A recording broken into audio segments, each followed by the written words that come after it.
Hi, this is your 10-month post-op video. So you are quickly approaching your 1-year anniversary of surgery. And this is a really good time to focus on those long-term recommendations so that you can really have sustainable weight maintenance. So the first thing I like to focus on is making sure that you're getting enough fluid in. Initially, your goal is 64 ounces, but at this point after surgery, you really want to be trying to get more than 64, so even closer to 80 to 90 ounces a day of some type of sugar-free decaf fluid. Next is kind of thinking of your fruits and vegetables.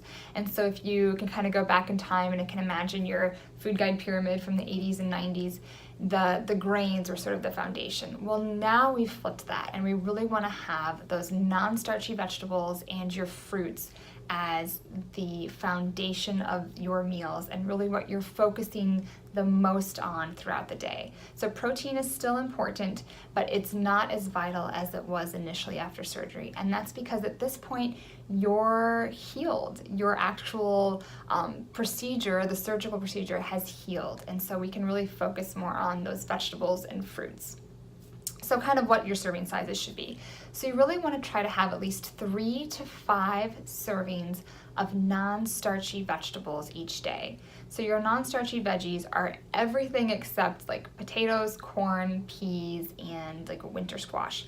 Those starchy veggies are still healthy, they're still good for you, but we just tend to kind of overeat those a little bit more. They then tend not to provide as much fiber, vitamins, minerals frequently, and they're just kind of higher in calories. And so thinking of your non-starchy veggies like your green leafy vegetables, carrots, celery, broccoli, cauliflower, peppers, Brussels sprouts, all of those things as sort of your foundation again of your meals. So trying to have 3 to 5 of those a day. So a serving is about 1 cup raw or 3/4 cups cooked. Now, at 10 months post-op, that may still be too large of portions for you. Don't get frustrated. Don't walk away yet. That's okay. Still trying to get in as much as you can. So if you can only get a half a cup in at a meal, that's fine. You know, do what you can do. Listen to your body. Follow your fullness signals that your body's sending you. But at least try to get that 3 servings in then. And maybe it has to be kind of spread out during the day. You know, so if you have a cup of lettuce at lunch with a salad, you know, that's 1 serving. If you have maybe a half of a cup of baby carrots with some hummus at a snack, that's half a serving. So they can really kind of add up a lot quicker once you sort of look at your whole day and your whole intake. Now with fruits, we want to have about 2 servings of fresh fruit. Again, that's about a cup raw. If you think of frozen fruit that's maybe been thawed, it's closer to like a half of a cup to 3/4 of a cup, kind of depending on the fruit. Now canned vegetables and canned fruits, they can be incorporated, but I tend to really try to avoid those a little bit more. They just are more processed. They don't have as much of the vitamins, the minerals, the fiber, the antioxidants. So in moderation, of course. The other thing to work on is incorporating those complex carbohydrates. Now at 10 months after surgery, you can probably do some, but a lot of you are probably still having tolerance issues with maybe pasta, breads, rolls, those sorts of kind of soft, doughy carbohydrates. But maybe oatmeal still works well for you, or you could try quinoa.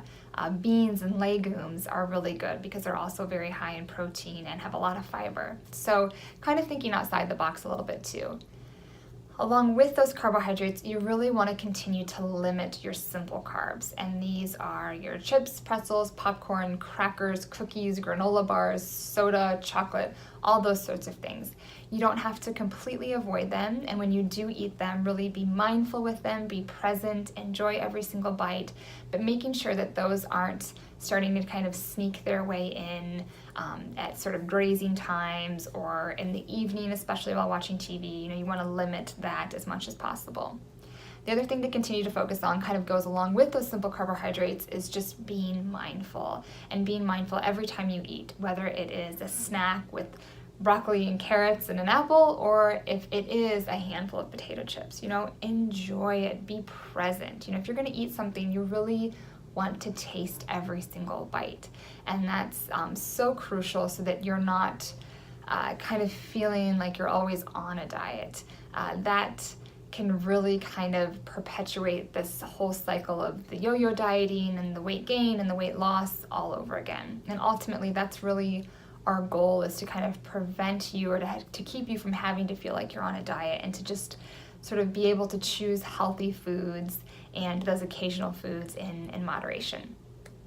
So the other portion of this is to continue to really focus on exercise. That's so important for long-term maintenance and keeping that metabolism high. Especially for women, we really need to work on resistance activities, light weightlifting, yoga, Pilates. Those are all really good exercises. And to continue to challenge yourself.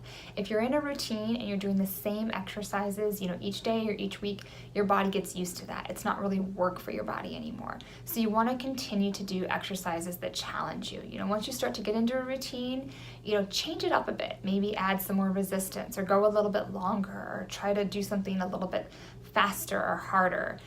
Really changing our thoughts to getting stronger, not just trying to lose weight.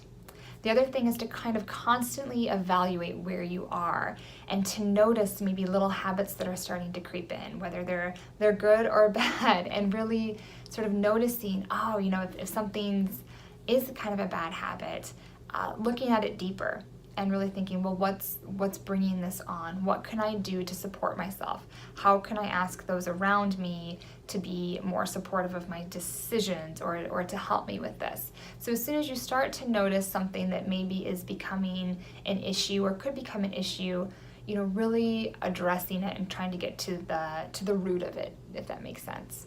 So there you go. There are some tips and suggestions to really help you with that long-term weight maintenance. So how do you feel after you've done a workout at the gym, or have maybe gone for a nice long walk? Let us know in the comment section below, and please remember to like and share this video.